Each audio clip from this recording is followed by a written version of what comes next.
Galera, boa noite. Eu já sei, estamos de volta, hein? Estamos dando andamento aos estudos da literatura brasileira, né? E os nossos estudos, no romantismo, ele avançou bem. Nós já vimos todo o conteúdo da poesia, né? E estamos agora avançando no grande bloco da ficção, né? Do romance urbano, né? Nós temos muita coisa boa dessa ficção urbana.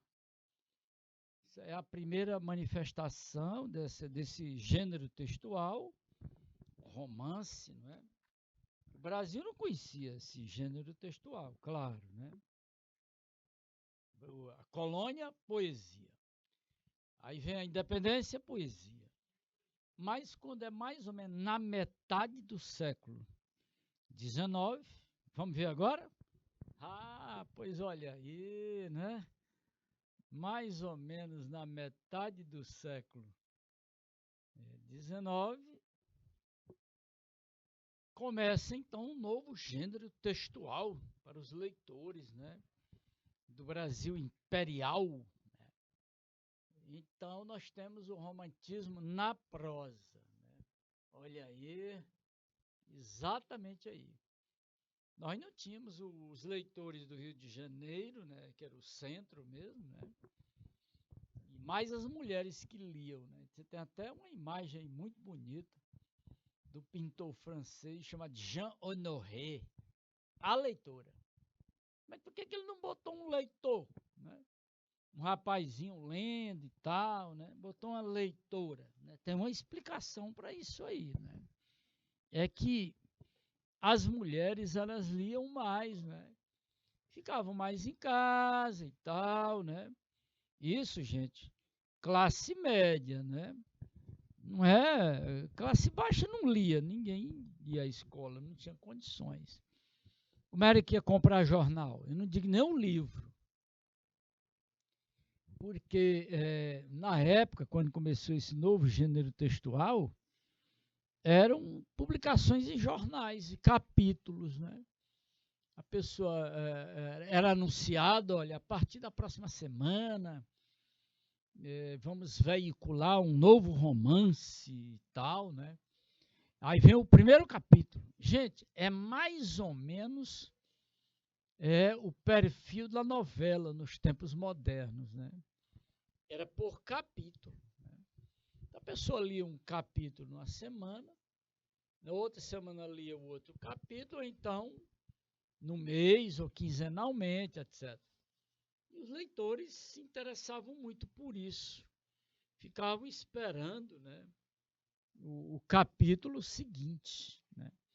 É a maior herança do folhetim da época para as novelas de vídeo, esse suspense do próximo capítulo. Né?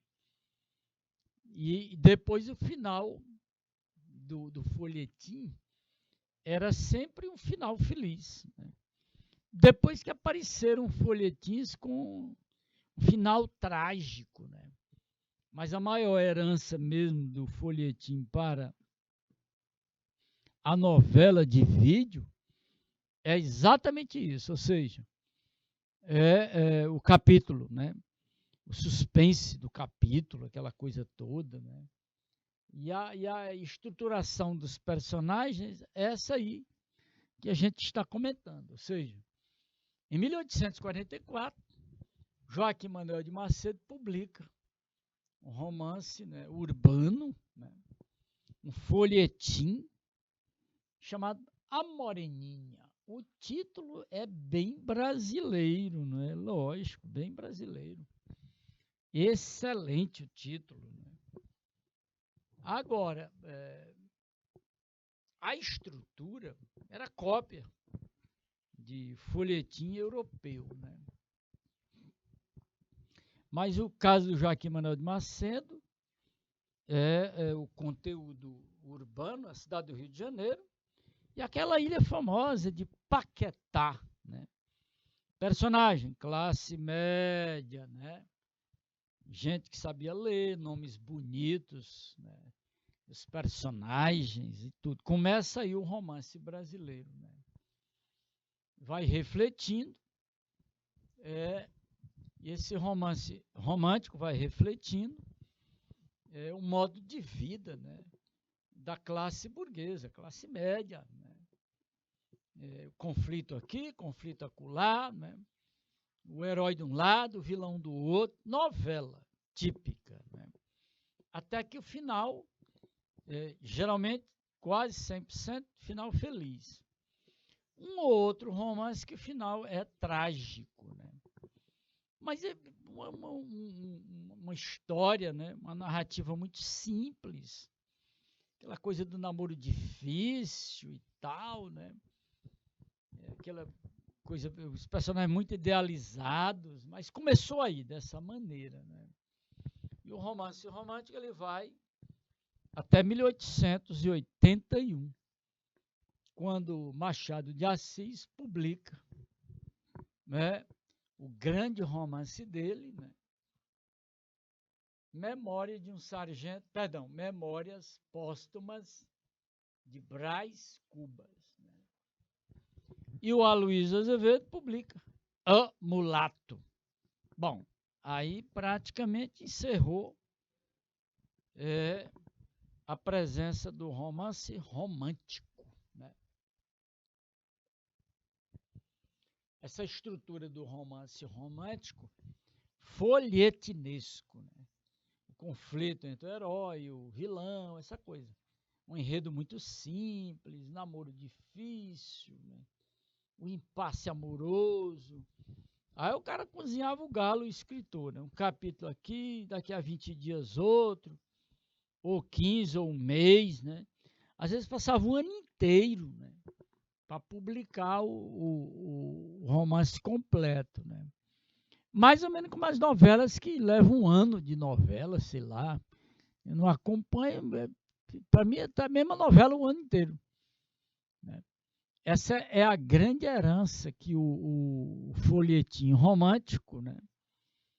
Principalmente o urbano, mas depois expandiu para o regionalismo, o indianismo também muito forte.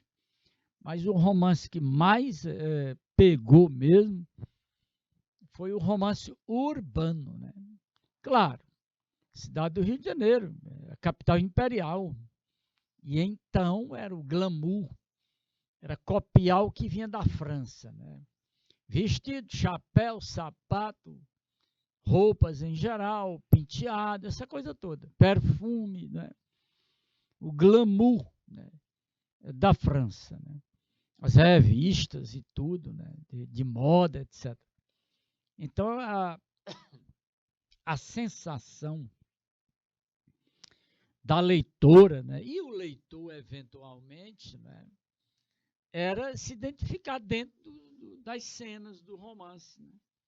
Uma praça, um restaurante, um café, o cais Farru, né, principalmente no Rio de Janeiro, a chapelaria, né, enfim. Né?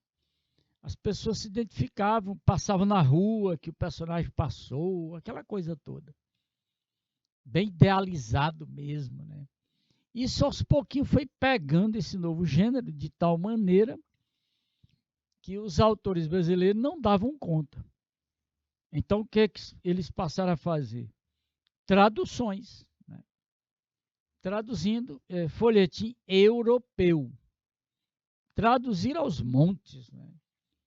Principalmente dos folhetins franceses, né? Eventualmente ingleses também, mas o centro mesmo era a França. Né? E eles foram aos poucos, né, copiando a estrutura desse novo gênero textual. De repente, em 844, o Joaquim Manuel de Macedo, que era médico, muito conhecido, professor e tal, né, ele então arriscou escrever esse folhetim, A Moreninha, pois olha, pegou legal, hein? Explodiu, né? Esse novo gênero textual, essa espécie de narração. o romance folhetinesco do romantismo. Que legal. Pois vamos lá, hein? Isso é muito bom. Tá aí o folhetim. Não percam essa expressão, né? O romance da época ele tinha essa estrutura folhetinesca, né? O tempo linear e tal, o personagem bem comportadinho, né? Aquela situaçãozinha muito leve, né? Tempo cronológico. Tempo cronológico é esse tempo do relógio, né? É linear, começo, meio e fim. Muita ação, vai exaltando a vida burguesa, personagens bem previsíveis, essa coisa bem simples. Vez por outra um flashback, dá uma paradinha na narrativa, 2 páginas explicando, volta de novo. Então, olha, isso pegou, hein? E pegou bonito. E então, ao longo do tempo, desses 2 séculos, né, de romance brasileiro, nós tivemos grandes momentos, né, grandes obras nessa linha aí, né, que aos poucos, estudando a literatura brasileira na linha do tempo, sai da EJA 6, vai para a EJA 7, né, estuda o modernismo, aí vamos acompanhando a evolução do romance dentro dos estudos da literatura brasileira. Valeu aí, galera? Vamos lá, hein? E então, nós temos aqui a tipologia do romance romântico brasileiro, né? Nós temos 4 blocos aí, né? Nós temos o romance urbano, né, que reflete os costumes burgueses, né? O retrato da vida da corte, o cenário é o Rio de Janeiro, lógico, né? Ilha de Paquetá, mas é mais a cidade do Rio de Janeiro mesmo, né? Sentimentalismo muito forte.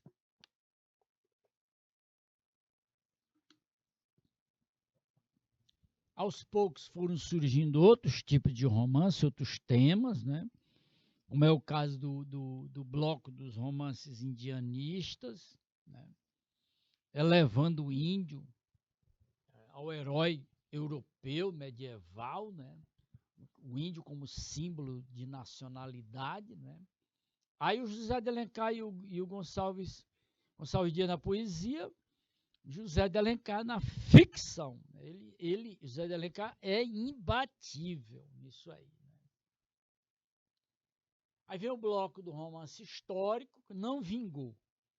Romance histórico na literatura brasileira, nós não temos qualidade, né, nesse campo aí. Né? Apesar de esforços de autores, né, consagrados, como Josué Montelo, aí você não conta mais, Ana Miranda, mas não tem mais, né? Não tem romance histórico. Né? Nós não tivemos Idade Média, então histórico aí no Brasil é meio assim, meio vazio. Né? Mas vem um outro grande tema, né? Talvez seja o tema mais original da literatura brasileira, é o tema dos romances regionalistas. Né? É a abordagem do sertanejo, os costumes, paisagens, essa coisa toda. E o romance regionalista, primeiro, o regionalismo é um tema nosso. Então nós não tínhamos modelo para ele. Né? Modelo tinha, no caso, o romance indianista, o romance urbano, né? E o histórico. Mas o histórico nosso nunca vingou. Nós nunca tivemos grandes escritores históricos, não temos nenhum. Alguns tentaram, mas não, insucesso. Mas o tema mais original nosso, de nossas raízes propriamente dito, é o regionalismo. Né? Isso aí é exatamente a grande linha temática, o grande filão, né, desse romance que começa no romantismo e avança até os dias atuais, né? E uma evolução extraordinária, né? Passa pelos sertões do Euclides, que é a mistura de história, reportagem, ficção e tudo mais, né? Sociologia também, e atinge os anos 30 com Graciliano Ramos, e avança mais um pouco, e o point, né, é a obra de Guimarães Rosa. Né? É fundamental isso, entender essa evolução. Valeu? Pois vamos lá então, hein? Opa, olha aí, o Joaquim Manuel de Macedo, né? Com o romance fundador, né? Do romance romântico. Tá aí o nosso amigo, né? O Joaquim Manuel de Macedo. Ele era médico famoso, político, e findou os últimos tempos da vida dele como professor dos filhos, né? Do imperador Dom Pedro II. Né? Ele nasceu em 1820, foi a óbito em 1882. Olha aí, né? Interessante, não é? Tá aí, que ótimo. Né? 62 anos, viveu bem para a época, né? Pegou legal. E aqui um pouco das características da obra do folhetim, né? Os cenários identificáveis do Rio de Janeiro, né? Os hábitos da classe média carioca, e isso foi um glamour. Né? Era a novela da época, era o cinema da época. Né? E o romance que começou tudo isso e despertou muito o público brasileiro da época, ou carioca, porque o Brasil não lia ainda, né? Muito analfabetismo, então o foco mesmo era a cidade do Rio de Janeiro. Né?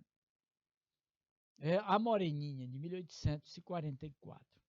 Tentaram, alguns tentaram antes um pouquinho, mas não vingou, né? Não teve repercussão. Né? Aí ele faz um relato sentimental entre dois jovens, né? Que se encontram tempos depois e descobriram que eram quando crianças, os dois, né, o rapaz e a moça, quando criança, tinham feito juras de amor, promessas de amor. Então, uma coisa bem xaropinho, né? Mas traz essa marca histórica do romance urbano, né, no Brasil. Né? Despertou muita gente, até os grandes talentos aparecerem. Né? O Manuel Antônio de Almeida, com a obra mais espetacular da época, dos romances urbanos, né? Memória de um sargento de milícias. E despertou ainda o José de Alencar para grandes romances urbanos. Né? Aí vem um dos maiores do Alencar, que fica num patamar muito bom, que é o romance urbano Senhora. Né? Bom danado. Foi novela, cinema e tudo mais. Né? E a Morenina também foi novela, né? Até porque a estrutura do romance urbano, do romantismo, já é uma estrutura típica de novela, do script da novela. Né? Os capítulos bem arrumadinhos, né? Então foi um prato cheio para os novelistas, né? Para a televisão, principalmente. Né? Então foram adaptações rápidas, porque já tinha aquela estrutura do folhetim, e então, para adaptar para a novela, foi muito bom. Foi um aprendizado para os escritores de novelas, né? Os adaptadores. Né? E sucesso garantido. Né? A Moreninha. O título é uma beleza, né? Porque é um título bem brasileiro. Né? O sentido da morenidade, né? Do fascínio dessa morenidade, né? Chamou muito a atenção. Né?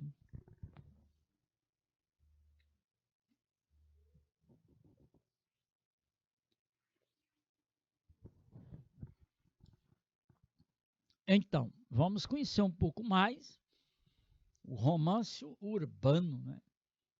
Ótimo. E lembrar vocês que tem aqui umas atividades, né? Para a gente conhecer os cenários, os ambientes do romance urbano, né? Que a partir de 1830, lembre-se que foi em 44, a Moreninha, né? Mas a partir de 1830, os romances estrangeiros começaram a chegar, né? Em traduções, né? Essas traduções eles recebiam a estrutura do folhetim, né?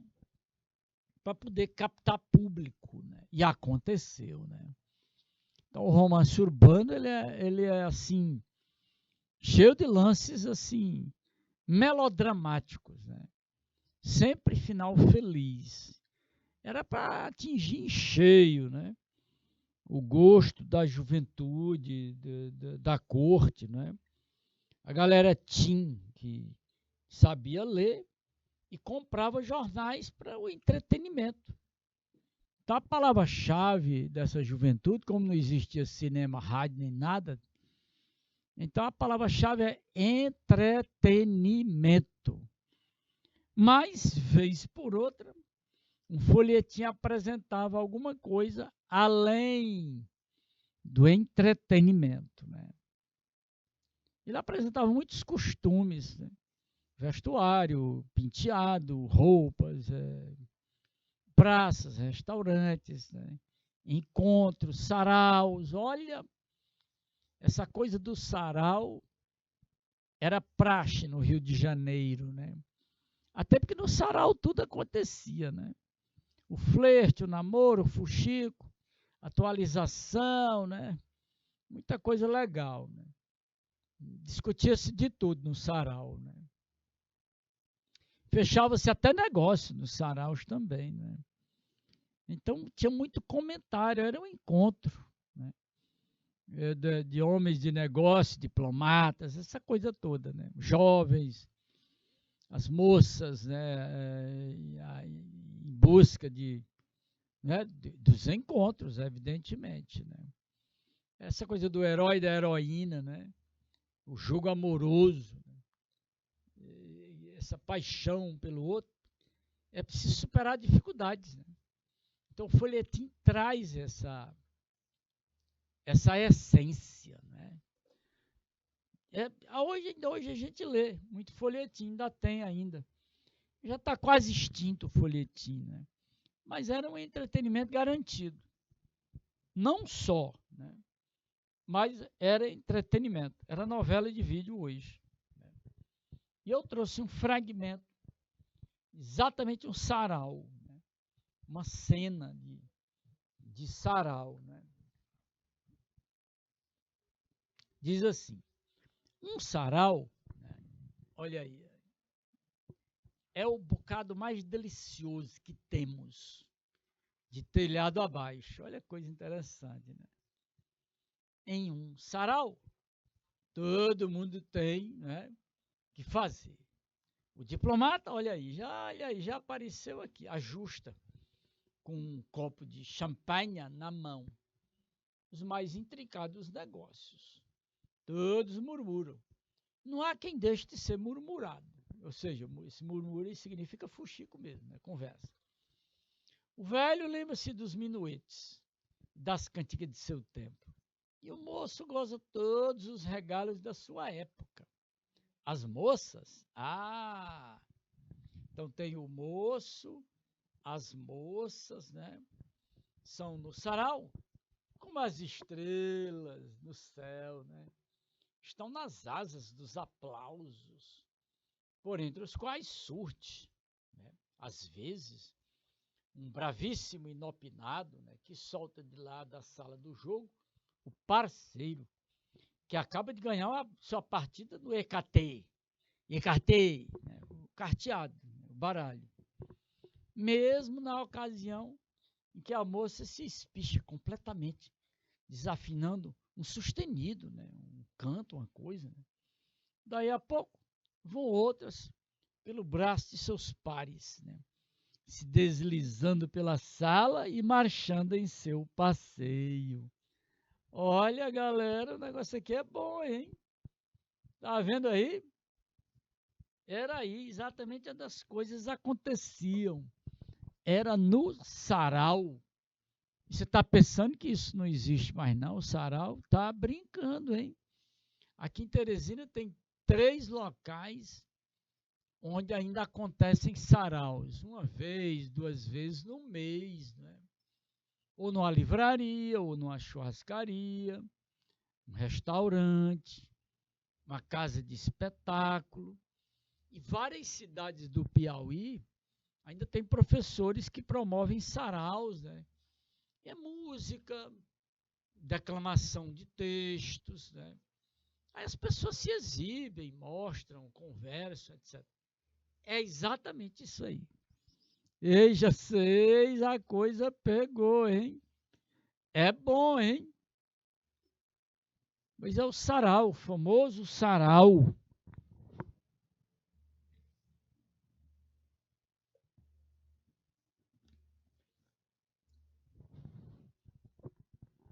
Muito bom, né? O écarté, né? Partido do écarté, uma palavra francesa. A influência francesa é muito grande, né? Até a metade do século passado, do século XX. Imagina no século XIX, tá brincando, né? Tinha de tudo. Eija 6, vamos lá, hein? Aqui tem uma atividade para a galera Eija 6, né? Segundo o narrador, o sarau era um bocado mais delicioso dos lares cariocas. Aí tem essa atividade, essa pergunta, né? Que importância tinha para a vida social de então? E a que classe pertencem, né, os frequentadores de saraus, né? Então tem aí um comentário, né, que eu gostaria que a EJA 6 verificasse isso aí e conversasse com o colega professor, ou professora, evidentemente, com a cena do sarau, né? E verificar esse tipo de comportamento e o que levava as pessoas a irem para o sarau, né? Ainda hoje, em Teresina, o que estimula a pessoa a ir para um sarau? Encontro, né? E nesse encontro, quer dentro de uma livraria ou num restaurante, seja o que for, né? Aí você tem a música e tem as conversas, né? Tem as danças, tem a declamação de textos, né? Muita coisa boa no sarau. O sarau é uma coisa muito boa. Não foi superado ainda o sarau, né? Ele ainda existe. Claro, frequentadores o mínimo. É 20, 30 pessoas no máximo, né? Mas em muitas cidades do Piauí, agora não porque a violência está atrapalhando muito, não pode ser até tarde, né? Geralmente de 1h30 de sarau, né? No máximo 2 horas. Né? Não pode ser até a meia-noite, não tem sentido. Né? Ainda tem alguma coisa que atrapalha nesse período, que são jogos de futebol, algumas coisas ainda. Né? Mas fica esse recado aí, essa atividade, tá legal? E então, um outro grande autor aqui é o Manuel Antônio de Almeida, né? Que ele saiu muito dessa coisa do folhetim de final feliz, né? E passou a criticar duramente e criou personagens que romperam, né? Que era no tempo do rei. O romance dele, Memória de 100 de Milícias, começa dessa maneira, né? Era no tempo do rei. Bonito. Ele vai desmascarando tudo isso aí com muita ironia, né? Muita crítica social. E ele criou o primeiro personagem malandro de nossa literatura, né? Que é o Leonardinho, né? Ele vai mostrando hábitos, moda, folclore, essas coisas todas da primeira metade, né, do século XIX. São classes mais populares, né? aqui onde ele mexe muito com isso aqui, né? Coisa que ninguém tinha feito ainda, né? Ele fez.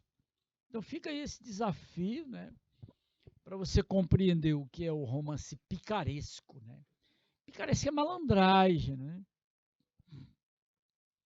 São caricaturas, né, em que os acontecimentos vão desmentindo as coisas. Aí tem muito humor, né? Ele vai combinando muita ironia, né, com espírito crítico, olha aí, ó. E trabalhando com os costumes populares, pela primeira vez. Coisa que só iria acontecer 70 anos depois, com o modernismo. Olha que beleza, viu? Veja vocês, presta bem atenção aí, hein? É o romantismo brasileiro, né? É o folhetim, né? Ele saiu de 52, 2 anos de folhetim. É uma novela longa, hein? Que ótimo. E então, são as aventuras de um personagem, o primeiro anti-herói, o primeiro malandro, né? O Leonardinho, né? Safado todo. Né? Então, essa coisa de personagem malandro da literatura brasileira começa bem aí, né? Enjeitado pelo pai e pela mãe, né? É o anti-herói, né? Cheio de mumuia, de malandragem, esse anti-herói. Ele nos dá um painel bem completo, né, da pré-independência, da época de D. João VI. É um documento muito curioso, né, muito belo, feito pelo Manuel Antônio de Almeida, que também era médico, né, fazendo política, morreu muito jovem no naufrágio, né, no litoral fluminense, né, infelizmente. Então, um personagem picaresco, como é o Leonardinho, é o primeiro malandro, né? Um bufão, um mau caráter, né? É a malandragem, né? É o avô do Macunaíma, esse sem vergonha do modernismo brasileiro, né? Que se encaixa nessa dialética, né? O Leonardinho, ele se encaixa nessa dialética da ordem que se choca com a desordem, né? Essa desordem aí, entre aspas, com a ordem. É o jeitinho brasileiro. Né? Começa exatamente aí. Ele vai combinando ironia, crítica, humor. Ele é ótimo. Né? Os costumes populares, a linguagem coloquial. Né? Acho que a maior sacada foi essa linguagem coloquial, né? Que ele trabalhou dentro do romance dele. Né? E aí tem aqui uma atividade, né? Uma questão sobre o romance, Memórias de um Sargento de Milícias, né? Do Manuel Antônio de Almeida. Ele cria uma personagem principal, né? Em Memórias, né? E o Manuel Antônio de Almeida cria uma personagem principal, e aí você vai usar os seus conhecimentos e comentários que foram feitos para você responder, comentar, né? Depois, né? Com o colega professor ou a professora. Dá uma olhadinha na questão aí.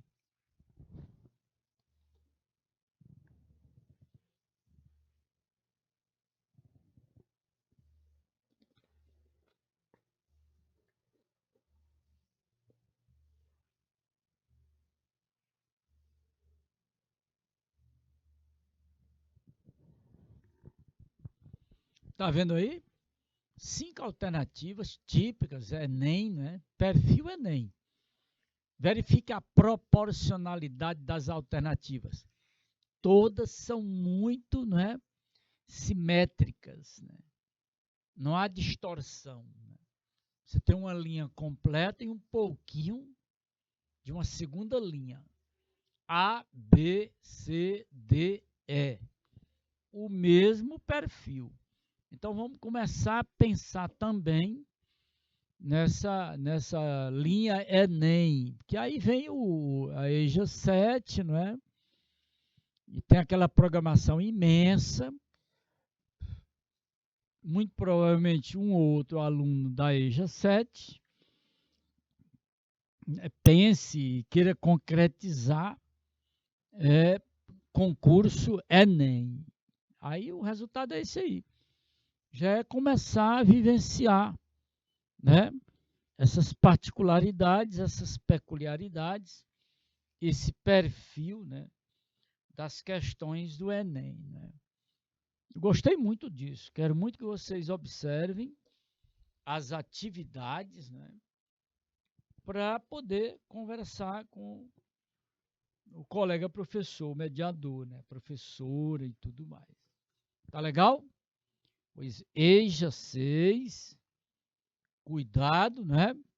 E então, veja isso aí direitinho e vamos nos encontrar até o próximo momento, né? Próxima aula. Tchau, boa noite.